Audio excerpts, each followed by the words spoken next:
आप एक जिम्मेवारी निभाइए। ऐसे जितने गरीब परिवार हैं आपके आसपास, उनको अपनी ये कैसे आपको लाभ हुआ, कैसे मदद मिली, ये बताइए। बिल्कुल बताएंगे सर। और उनको कहिए कि वे भी ऐसा कार्ड बनवा लें, ताकि परिवार में पता नहीं कब क्या मुसीबत आ जाए। और आज गरीब दवाई के कारण परेशान रहे, ये तो ठीक नहीं है। अब पैसों के कारण वो दवाई न ले या बीमारी का उपाय न करे, तो ये भी बड़ी चिंता का विषय है। और गरीब को तो क्या होता है, जैसे आपको ये हार्ट का प्रॉब्लम हुआ, तो कितने महीने तक आप काम ही नहीं कर पाए होंगे। हम तो 10 कदम नहीं चल पाते, जीना नहीं चढ़ पाते थे सर। बस तो आप राजेश जी मेरे एक अच्छे साथी बनके जितने गरीबों को आप ये आयुष्मान भारत योजना के संबंध में समझा सकते हैं, वैसे बीमार लोगों की मदद कर सकते हैं, देखिए आपको भी संतोष होगा और मुझे बहुत खुशी होगी कि चलिए भाई एक राजेश जी की तबीयत तो ठीक हुई, लेकिन राजेश जी ने सैकड़ों लोगों की तबीयत ठीक करवा दी। ये आयुष्मान भारत योजना ये गरीबों के लिए है, मध्यम वर्ग के लिए है, सामान्य परिवारों के लिए है। तो घर घर इस बात को पहुंचाएंगे आप। बिल्कुल पहुंचाएंगे सर। हम तो वहीं 3 दिन रुके ना हॉस्पिटल में सर, तो बेचारे बहुत लोग आए, सारी सुविधाएं उनको बताई, कार्ड होगा तो फ्री में हो जाएगा। चलिए राजेश जी, आप अपने आप को स्वस्थ रखिए, थोड़ी शरीर की चिंता करिए, बच्चों की चिंता कीजिए और बहुत प्रगति कीजिए। मेरी बहुत शुभकामनाएं हैं आपको। साथियों, हमने राजेश जी की बातें सुनी। आइए अब हमारे साथ सुख देवी जी जुड़ रही हैं। घुटनों की समस्या ने उन्हें बहुत परेशान कर दिया था। आइए हम सुख देवी जी से पहले उनके दुख की बात सुनते हैं और फिर सुख कैसे आया वो समझते हैं। सुख देवी जी नमस्ते, आप कहाँ से बोल रही हैं? दाऊदपुरा से। कहाँ पड़ता है ये? मथुरा में। मथुरा में। फिर तो सुख देवी जी आपको नमस्ते भी कहना है और साथ साथ राधे राधे भी कहना होगा। हाँ, राधे राधे। अच्छा, हमें सुना कि आपको तकलीफ हुई थी, आपका कोई ऑपरेशन हुआ, जरा बताएंगे क्या बात है?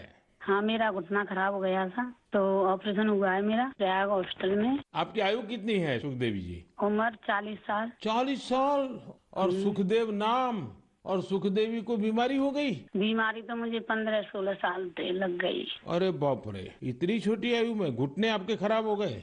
वो गठिया वाई बोलते हैं, जो जोड़ों में दर्द थे, क्या कहते हैं, घुटना खराब हो गई। तो 16 साल से 40 साल की उम्र तक आपने इसका इलाज ही नहीं करवाया?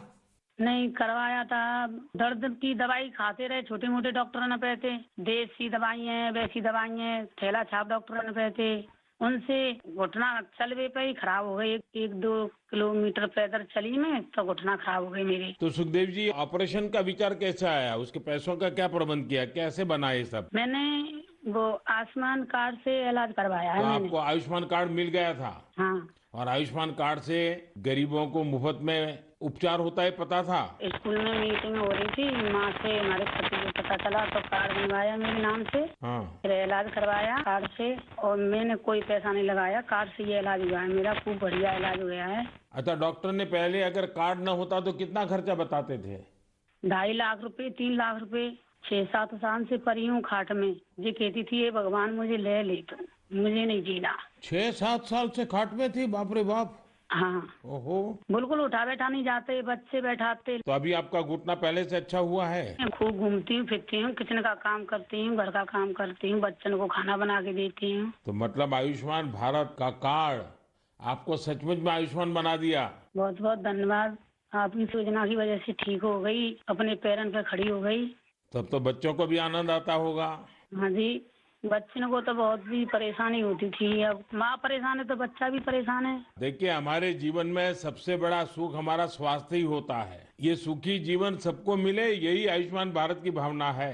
चलिए सुखदेवी जी, मेरी आपको बहुत बहुत शुभकामनाएं। फिर से एक बार आपको राधे राधे। राधे राधे, नमस्ते। मेरे प्यारे देशवासियों, युवाओं से समृद्ध हर देश में 3 चीजें बहुत मायने रखती हैं और वही तो कभी कभी युवा की सच्ची पहचान बन जाती है। पहली चीज है आइडियाज और इनोवेशन, दूसरी है जोखिम लेने का जज्बा और तीसरी है कैन डू स्पिरिट, यानी किसी भी काम को पूरा करने की जिद, चाहे परिस्थितियां कितनी भी विपरीत क्यों ना हो। जब ये तीनों चीजें आपस में मिलती हैं तो अभूतपूर्व परिणाम मिलते हैं, चमत्कार हो जाते हैं। आजकल हम चारों तरफ सुनते हैं स्टार्टअप स्टार्टअप स्टार्टअप। सही बात है, ये स्टार्टअप का युग है और ये भी सही है कि स्टार्टअप की दुनिया में आज भारत विश्व में एक प्रकार से नेतृत्व कर रहा है। साल दर साल स्टार्टअप को रिकॉर्ड निवेश मिल रहा है। ये क्षेत्र बहुत तेज रफ्तार से आगे बढ़ रहा है। यहाँ तक कि देश के छोटे छोटे शहरों में भी स्टार्टअप की पहुंच बढ़ी है। आजकल यूनिकॉर्न शब्द खूब चर्चा में है। आप सबने इसके बारे में सुना होगा। यूनिकॉर्न एक ऐसा स्टार्टअप होता है जिसका वैल्यूएशन कम से कम $1 बिलियन होता है, यानी करीब करीब 7,000 करोड़ रुपए से ज्यादा। साथियों, साल 2015 तक देश में बमुश्किल 9 या 10 यूनिकॉर्न हुआ करते थे। आपको ये जानकर बेहद खुशी होगी कि अब यूनिकॉर्न्स की दुनिया में भी भारत तेज उड़ान भर रहा है। एक रिपोर्ट के मुताबिक इसी साल एक बड़ा बदलाव आया है। सिर्फ 10 महीनों में ही भारत में हर 10 दिन में एक यूनिकॉर्न बना है। ये इसलिए भी बड़ी बात है क्योंकि हमारे युवाओं ने ये सफलता कोरोना महामारी के बीच हासिल की है। आज भारत में 70 से अधिक यूनिकॉर्न हो चुके हैं, यानी 70 से अधिक स्टार्टअप ऐसे हैं जो 1 बिलियन से ज्यादा के वैल्यूएशन को पार कर गए हैं। साथियों, स्टार्टअप की इस सफलता के कारण हर किसी का उस पर ध्यान गया है और जिस प्रकार से देश से विदेश से निवेशकों से उसे समर्थन मिल रहा है, शायद कुछ साल पहले उसकी कोई कल्पना भी नहीं कर सकता था। साथियों, स्टार्टअप्स के जरिए भारतीय युवा ग्लोबल प्रॉब्लम्स के समाधान में भी अपना योगदान दे रहे हैं। आज हम एक युवा मयूर पाटिल से बात करेंगे। उन्होंने अपने दोस्तों के साथ मिलकर पॉल्यूशन की प्रॉब्लम का सॉल्यूशन देने का प्रयास किया है। मयूर जी नमस्ते। नमस्ते सर जी। मयूर जी, आप कैसे हैं?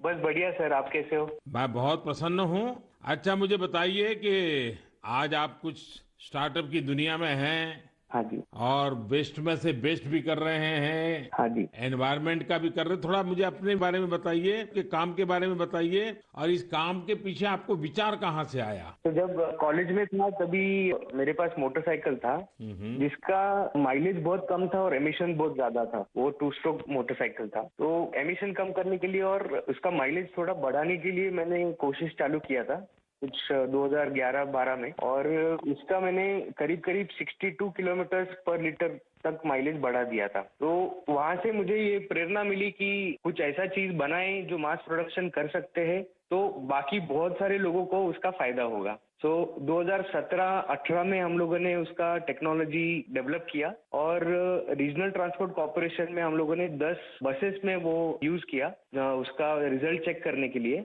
और करीब करीब हम लोगों ने उसका 40% एमिशन उसका कम कर दिया बसेस में। अब ये टेक्नोलॉजी जो आपने खोजी है उसका पेटेंट वगैरह करवा लिया? हाँ जी, पेटेंट हो गया। ये साल में हमें पेटेंट ग्रांट होके आ गया। और आगे इसको बढ़ाने का क्या प्लान है आपका? किस प्रकार से कर रहे हैं? जैसे बस का रिजल्ट आ गया, उसके भी सारी चीजें बाहर आ गई होगी, तो आगे क्या सोच रहे हैं? सर, स्टार्टअप इंडिया के अंदर नीति आयोग से अटल न्यू इंडिया चैलेंज जो है वहाँ से हमें ग्रांट मिला, और वो ग्रांट के बेसिस पे हम लोगों ने अभी फैक्ट्री चालू किया जहाँ पे हम एयर फिल्टर्स का मैन्युफैक्चरिंग कर सकते हैं। तो भारत सरकार की तरफ से कितना ग्रांट मिला आपको? 90 लाख। 90 लाख। और उससे आपका काम चल गया? हाँ, अभी तो चालू हो गया है, प्रोसेस में है। आप कितने दोस्त मिलकर के कर रहे हैं सब? हम लोग 4 लोग हैं सर। और चारों पहले साथ में ही पढ़ते थे और उसी में से आपको एक विचार आया आगे बढ़ने का? हाँ जी, हाँ जी, हम कॉलेज में ही थे, तो कॉलेज में हम लोगों ने ये सब सोचा, और ये मेरा आइडिया था कि मेरा मोटरसाइकिल का एटलीस्ट पोल्यूशन कम हो जाए और माइलेज बढ़ जाए। अच्छा, पोल्यूशन कम करते हैं, माइलेज बढ़ाते हैं, तो एवरेज खर्च कितना बचता होगा? सर, मोटरसाइकिल पे हम लोगों ने टेस्ट किया, उसका माइलेज होता 25 किलोमीटर पर लीटर, वो हम लोगों ने बढ़ा दिया 39 किलोमीटर पर लीटर। तो करीब करीब 14 किलोमीटर का फायदा हुआ और उसमें से 40% का कार्बन एमिशंस कम हो गया। और जब बसेस पे किया रीजनल ट्रांसपोर्ट कॉर्पोरेशन में, तो वहाँ पे 10% फ्यूल एफिशिएंसी इंक्रीज हुआ और उसमें भी 35-40% एमिशंस कम हो गया। मयूर, मुझे अच्छा लगा आपसे बात करके, और आपके साथियों को भी मेरी तरफ से बधाई दीजिए कि कॉलेज लाइफ में खुद की जो समस्या थी, उस समस्या का समाधान भी आपने खोजा, और अब उस समाधान में से जो रास्ता चुना उसने पर्यावरण की समस्या को एड्रेस करने के लिए आपने बीड़ा उठाया। और ये हमारे देश के युवाओं का ये सामर्थ्य ही है कि कोई भी बड़ी चुनौती उठा लेते हैं और रास्ते खोज रहे हैं। मेरी तरफ से आपको बहुत शुभकामनाएं हैं। बहुत बहुत धन्यवाद। Thank you sir, thank you. साथियों, कुछ सालों पहले यदि कोई कहता था कि वो बिजनेस करना चाहता है या एक कोई नई कंपनी शुरू करना चाहता है, तब परिवार के बड़े बुजुर्ग का जवाब होता था, तुम नौकरी क्यों नहीं करना चाहते? नौकरी करो ना भाई। अरे नौकरी में सिक्योरिटी होती है, सैलरी होती है, झंझट भी कम होती है। लेकिन आज यदि कोई अपनी कंपनी शुरू करना चाहता है तो उसके आसपास के सभी लोग बहुत उत्साहित होते हैं।